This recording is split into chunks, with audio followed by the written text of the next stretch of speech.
Olá, meus irmãos. Chegamos ao segundo dia da semana, segunda-feira, e acredito que, como eu disse ontem, a lei em Deuteronômio. Que lei é essa em Deuteronômio? Veremos aqui a abordagem de Moisés e logo na pergunta de número 3, seguindo toda a cronologia da lição, nós vemos o pedido de muitos textos para várias leituras. Porém, todos esses textos, Deuteronômio 4:4, 17:19, 28:58, 30:10, 31:12, 32:46 e 33 no versículo 2, está remetendo a apenas uma coisa: obediência. E o que seria um termo para essa obediência? Temer a Deus. Eu acredito que vocês conhecem a primeira mensagem angélica de Apocalipse 14. Temer a Deus. E o que seria temer a Deus? Um texto que vai resumir basicamente todos esses que é apresentado na lição é Deuteronômio, no capítulo 8 e no versículo 6.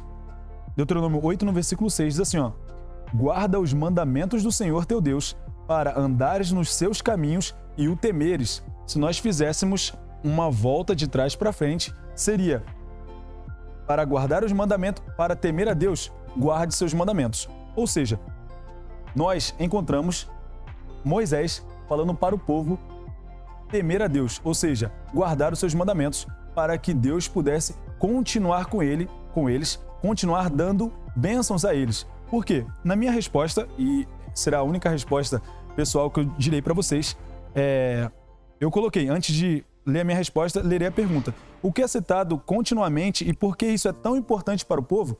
Lembrando que o contexto o povo entraria agora na Terra Prometida. O povo entraria agora em Canaã e Moisés, enquanto vivo, relembrou todas as leis para eles, todos os 10 mandamentos. Porém, eu coloquei assim, a obediência à lei. Isso é o que Moisés teve que relembrar. Eles seriam as testemunhas de Deus, os seus representantes, catalisadores do evangelho e modelos que seguiam em adaptação para o céu. Ou seja, eles precisavam demonstrar isso a todas as pessoas. E a lição, logo depois, disse que uma das cláusulas do contrato de Deus com o povo de Israel era a obediência aos seus mandamentos, era temer a Deus. Se nós nos aprofundarmos em temer a Deus, no conceito gramatical, a palavra temer parece ser um tanto quanto vago, ao mesmo tempo não aparenta ter muitas definições. Mas se começarmos a nos aprofundar na Bíblia, veremos que temer a Deus é amplo em suas definições, porque o temor do Senhor é o princípio da sabedoria. Se nós formos afunilando, descobriremos muito do que é o temer a Deus. Mas, na própria lição aqui de segunda-feira, há 2 textos muito importantes que eu preciso ler para vocês para que a gente comece a falar um pouco mais sobre lei e graça. No segundo parágrafo é dito assim,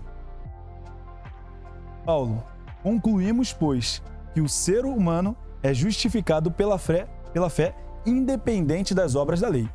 Será que o ser humano é justificado pela fé independente das obras da lei? Levi, é o que está dizendo aí. Depois, o outro texto diz assim, porque ninguém será justificado diante de Deus por obras da lei, pois pela lei vem o pleno conhecimento do pecado. Será que ninguém é justificado pelas obras da lei e unicamente pela fé? Eu estou fazendo uma pergunta hoje que só será respondida na quinta-feira. Eu acredito que você não perderá. Olha, os textos são bem claros, não tem como fugir desses textos. O que eu li aqui em Romanos 3:28, concluímos, pois, que o ser humano é justificado pela fé, independente das obras da lei. Porém, abra sua Bíblia em Tiago, no capítulo 2, no versículo 24, e nós responderemos essa pergunta na quinta-feira. Mas tudo começou aqui na lição de segunda. Tiago 2, no versículo 24, diz assim, verificais que uma pessoa é justificada por obras e não fé somente. Peraí. Paulo acabou de falar pra gente, e eu li aqui na lição, que concluímos, pois, que o ser humano é justificado pela fé independente das obras da lei. E aí eu venho aqui em Tiago 2, no versículo 24, diz assim, verificais que uma pessoa é justificada por obras e não fé somente. Que contraste é este que percebemos entre duas pessoas inspiradas, entre 2 homens inspirados por Deus? Será que somos justificados pelas obras ou somos justificados pela lei? E aí?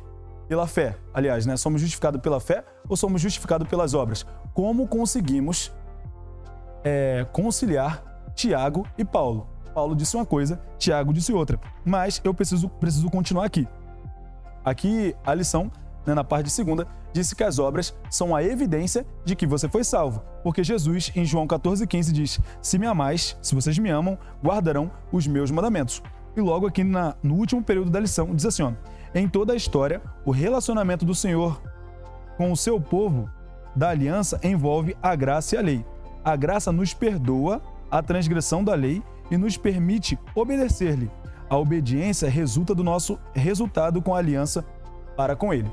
Como eu disse para vocês, na lição de quinta-feira, nós responderemos este contraste que, aparentemente, né, vimos aqui com Paulo e Tiago. Se a gente parar para pensar, esse temário, né, de lei e graça, e eu utilizo o temário porque, se formos ver essas palavras individualmente, são expoentes de discussão, né, são expoentes de argumentação. E se virmos graça e lei, essas duas palavras juntas, né, a lição da semana, o título é Lei e Graça, são icônicas também, né, são icônicos assuntos de discussão, de abordagem. Porém, algo que precisa ficar claro já, para que ao mesmo tempo comece a iluminar um pouquinho para a lição de quinta-feira, quando chegarmos lá. A salvação é vinda através do Evangelho. E o Evangelho é o que faz com que as pessoas tenham possibilidade para a salvação. Mas a salvação é composta por 3 coisas: justificação, santificação e glorificação.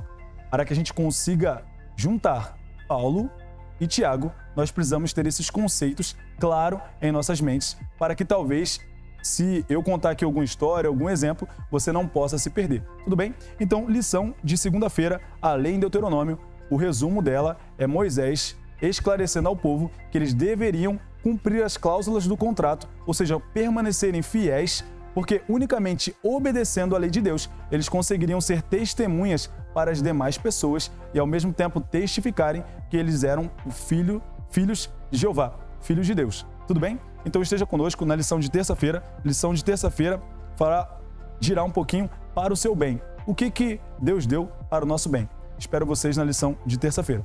Até mais!